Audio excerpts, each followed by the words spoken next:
I am in IT. I have a fairly niche title that everybody wants right now.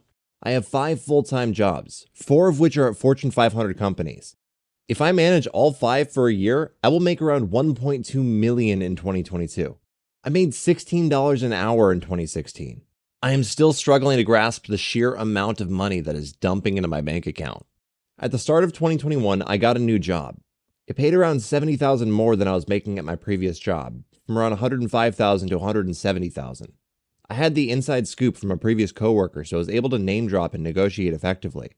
I was tempted to keep both jobs since due to COVID, both were fully remote. My fiance is incredibly risk averse, so she talked me out of it. As I got situated in my new position, I became increasingly set on getting a second job. I played video games from 8 to 4 and sat in meetings barely paying attention. I've probably done around 15 hours of real work since I started in January of last year. In April, I opened my resume to the world, and by June, I bagged job 2. $82 an hour. Holy crap. 2 jobs. I was giddy with the money, terrified of meetings overlapping, and horrified if they found out about each other. As I settled into job 2, I found the meetings to be tedious. There were around 4 hours of meetings each day for job 2. I suffered through them, agreeing to job number 3, having never stopped interviewing. I just made my salary expectations higher and waited for something to fall in my lap. My thought process was that job 3, $90 an hour corp to corp, would likely replace job 2, as job 1 is a laughable cakewalk. However, since I am now in the position of power, I decided to try to flex it a bit. I told my project manager that the meetings were a waste of my time. They got nothing done and they didn't contribute to my work at all. I now participate in an average of 45 minutes of meetings each week for job 2. Job 3 is also a cakewalk. Around 1.5 hours a week of meetings, probably around 5 hours a week worth of work. I continue to field any job that will hear my salary expectations.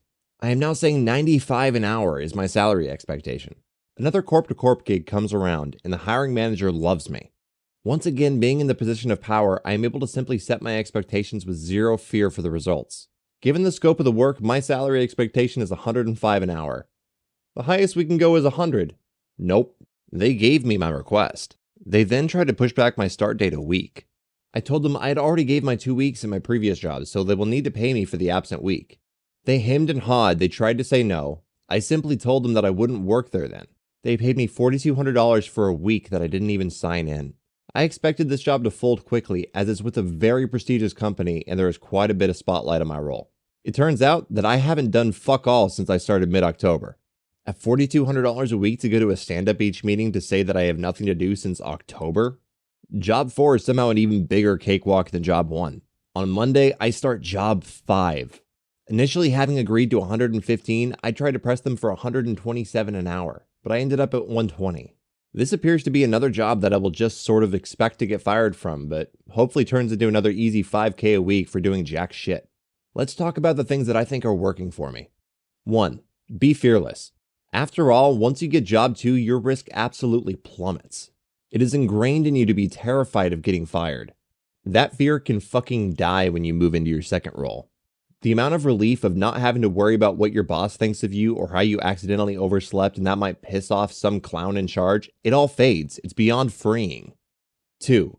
Be willing to be fired. I have the luxury of having job 1 be a cakewalk with incredible benefits. So from there, who gives a fuck if I get fired from job X? I try to keep job 1 happy. In the future, I'm probably not saying things like I'm going to actively find a new job. And I don't really give a shit about the others. I try to do the absolute bare minimum to keep all the jobs since replacing one is a pain, but any fear of getting fired just isn't there. 3. Flex your power. Be willing to say, I can't make that meeting, or this meeting is a waste of my time. People don't want to rock the boat. They don't want to do something that might be stupid. Use the fact that most people also want to do the bare minimum to get by. I have had zero pushback when I've asked meetings to be moved or, hey, I can't make the stand-up today. 4. Fuck having to defend yourself. Just say, I can't make it. I've gotten zero pushback on this. 5. Use your power position in not needing to listen about that job that is offering that paltry $65 an hour. Recruiters have a range. Demand the range. If it doesn't fit $10 to $15 an hour more than your current job, tell them no. I eagerly accepted a role at $82 an hour 6 months ago. On Christmas Eve, I accepted a position for nearly 50% more than that. Flex your power. Job 2 takes the power out of your employer's hands and plants it firmly in your own. Use it to climb, grow, and make your life what you want. I have paid off all my debt already, bought a second house, and I'll have enough money to completely revamp both houses by the end of February, and plan on snowbirding from Florida to West Virginia for the foreseeable future at the ripe age of 35. Since this is all debt-free, maybe I'll cut down to 2 jobs. Maybe I'll just dump the money into retirement. Starting your own S-Corp is fucking powerful, guys. Talk to a CPA. Maybe I don't really give a fuck, because the world, for the first time in my life, is my fucking oyster. I'm more than willing to answer any questions. Hopefully this empowers someone to take the leap into this fucking incredibly positive lifestyle.